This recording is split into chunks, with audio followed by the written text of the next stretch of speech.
Hello everyone, my name is Paul Nicholas and... Start again. Paul's Picks, that's what I need to do, start again. Hang on.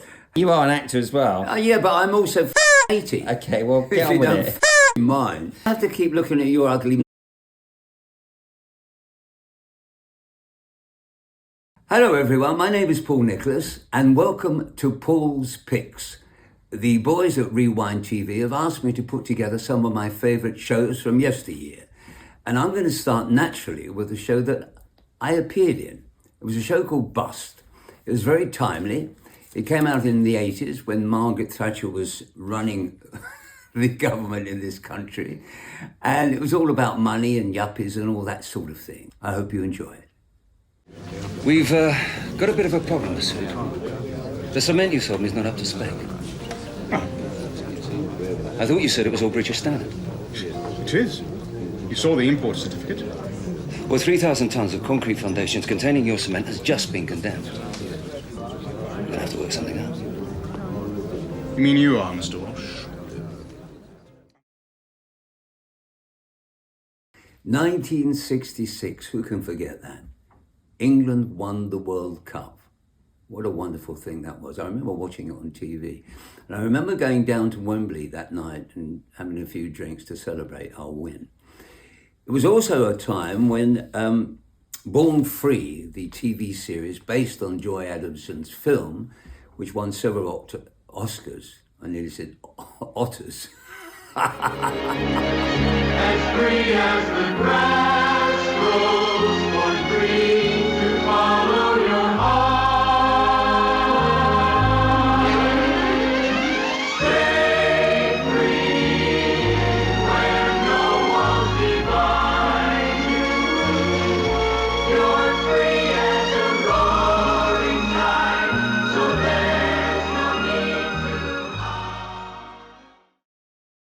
Shine On Harvey Moon starred Kenneth Cranham, also Nigel Planer, both actors I worked with over the years, both terrific. It's a wonderful show about working class Britain in post-war Britain. Shine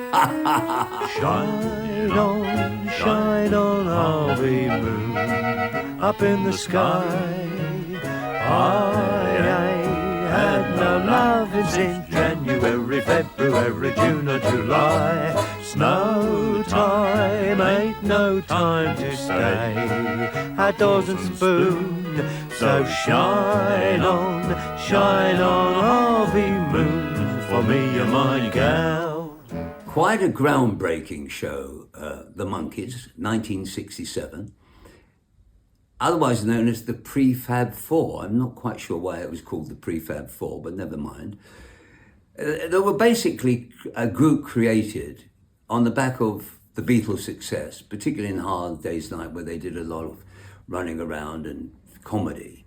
And actually, they were a very, very fine bunch of actors. I was quite sad to see recently that there's only one left, and that's Mickey Dolenz. Hey, we're the Monkees, and people say we monkey around, but we're too busy singing to put anybody down. The next show on Paul's Picks list is Kane and Abel. It was produced in 1985, a time when we had Live Aid and the miners' strike had just ended. It was still Thatcher time, really. It starred Sam Neill and Peter Strauss, filmed in multiple international locations, and it had a real cinema feel about it. On whose side will we fight, Father? The Russians. You see, their Tsar, Nicholas, has pledged to restore our freedom if we fight with them. If the Russians win, sir, do you trust Tsar to keep his promise? Going back now to 1964. This was a time when the Beatles invaded America, appeared on the Ed Sullivan Show. It was also a time when we abolished in this country capital punishment. So it's nice to have something light and fluffy to counteract that. And we have all that with Bewitched, starring Elizabeth Montgomery. They became good friends. They found they had a lot of interests in common. Radio, television, trains.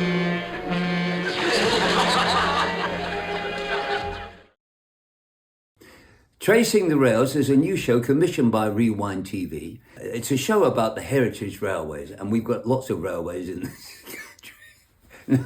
No, I'm sorry. So it's quite interesting from that point of view, and particularly if you're interested in trains. So join me, Stephen Cranford, for Tracing the Rails. 1846 they became the London and Brighton South Coast Railway, which was to become the badge of our Stenning line. Back in the 1800s, you could simply just walk along the line. Now just imagine what it would be like if steam trains were still running through Shoreham today. Dick Turpin, 1979, starring Richard O'Sullivan, a fellow actor who seemed to be in everything. I remember being very jealous of him. He was in Man About the House, he's never off the TV, but he's particularly good as Dick Turpin. To hell with Spiker! I want my money back!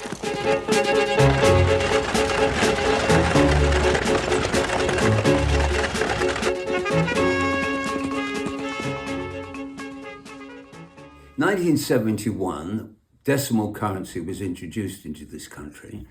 The Rolling Stones released Sticky Fingers, and Peter Wingard starred as Jason King in, strangely enough, Jason King.